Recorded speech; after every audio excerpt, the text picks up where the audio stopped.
deputada enfermeira Rejane, que preside este expediente final. Uma satisfação discursar aqui dessa tribuna sob a presidência de Vossa Excelência, minha querida companheira, camarada aqui do plenário.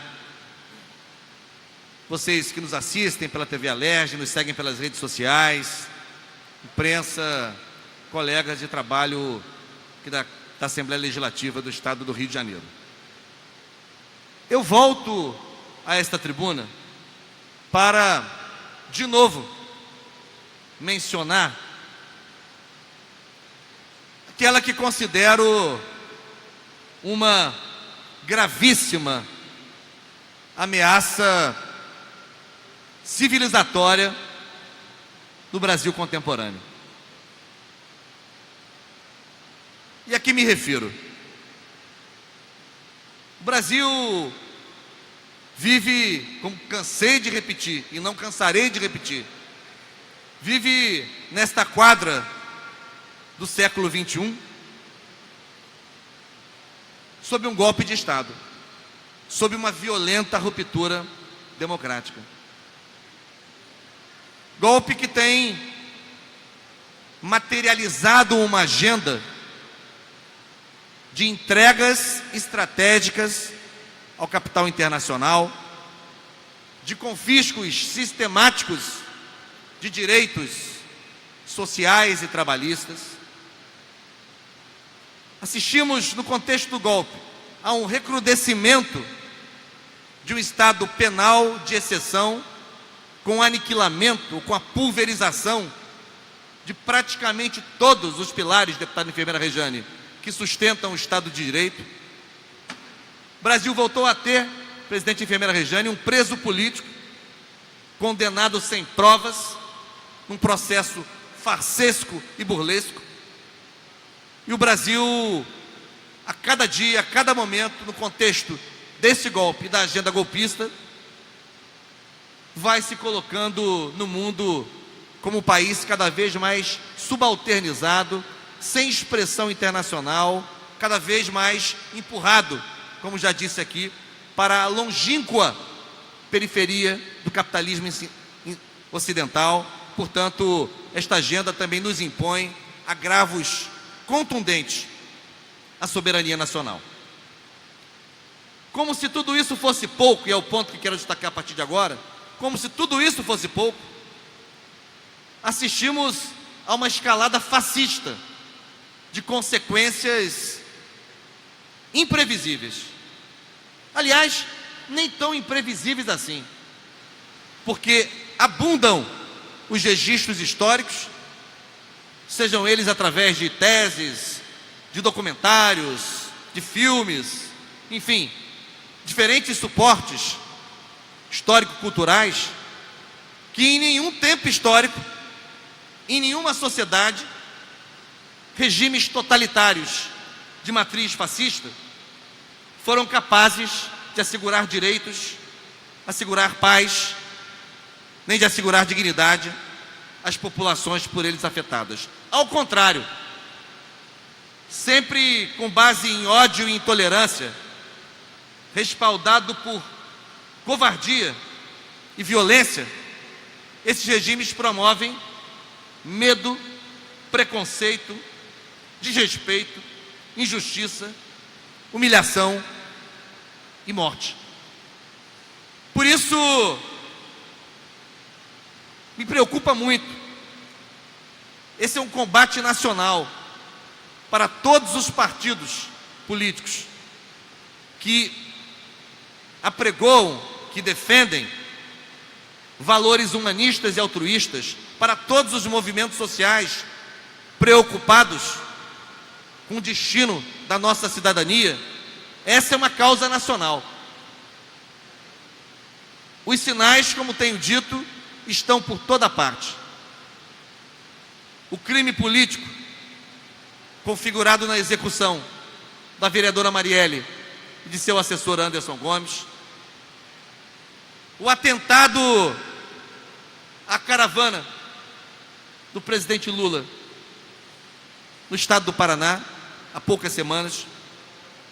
A chacina dos jovens de Maricá, todos eles envolvidos, sim, em movimentos culturais. Os recorrentes assassinatos de trabalhadores rurais, de lideranças de trabalhadores rurais, sobretudo no eixo norte e no nordeste brasileiro. Aqui no Rio de Janeiro, a humilhação e o constrangimento a que foi submetido o Alfredinho, que Vossa Excelência conhece, ali do Bip Bip, em Copacabana.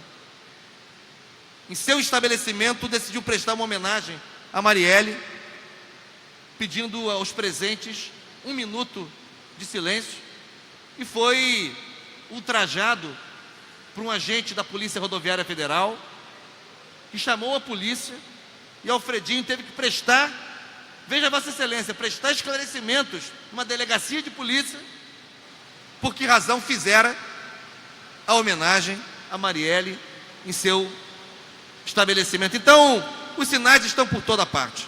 Há uma luta política e ideológica que se trava no Brasil por parte de um determinado campo da sociedade, que se amplia contra o golpe de Estado, contra a deposição sem crime da presidenta Dilma Rousseff, contra a prisão política de Lula, contra a agenda de entregas e confiscos, como já disse, a serviço do capital transnacional. Mas há uma outra luta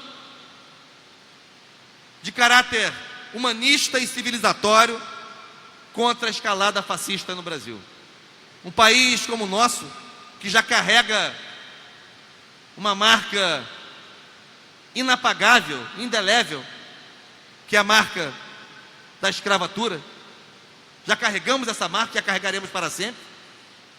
Como a nos lembrar que não podemos tolerar, por 1 minuto sequer,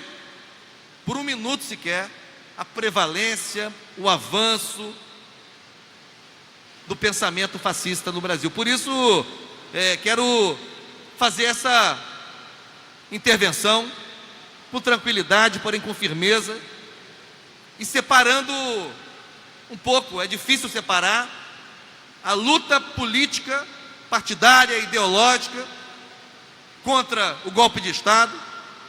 Partidos como de Vossa Excelência, o meu partido, outros partidos políticos implicados nesta luta, desde o momento em que se esboçou a artimanha do golpe de Estado.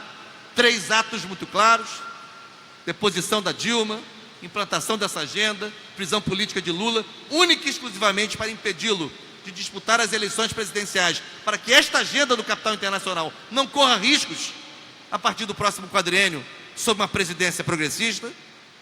Mas uma outra coisa é a luta civilizatória. O Brasil está diante de uma gravíssima ameaça. Basta olhar o que aconteceu com sociedades remotas ou recentes, no tempo histórico, que foram hegemonizadas pelo fascismo. Por isso, chama a atenção de Vossa Excelência e de todos e todas que nos assistem nesse momento, que considero esta uma luta que não é partidária.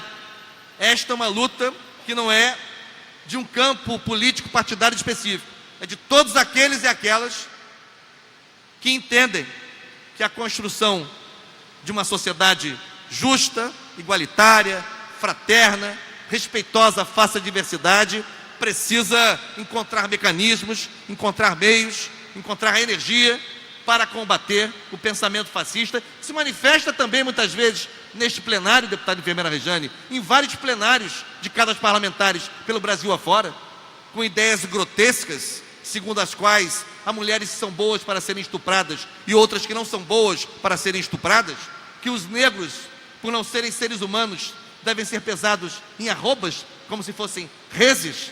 Enfim, um conjunto de ideias, de pensamentos que dão vida, que clarificam, que deixam claro qual é a perspectiva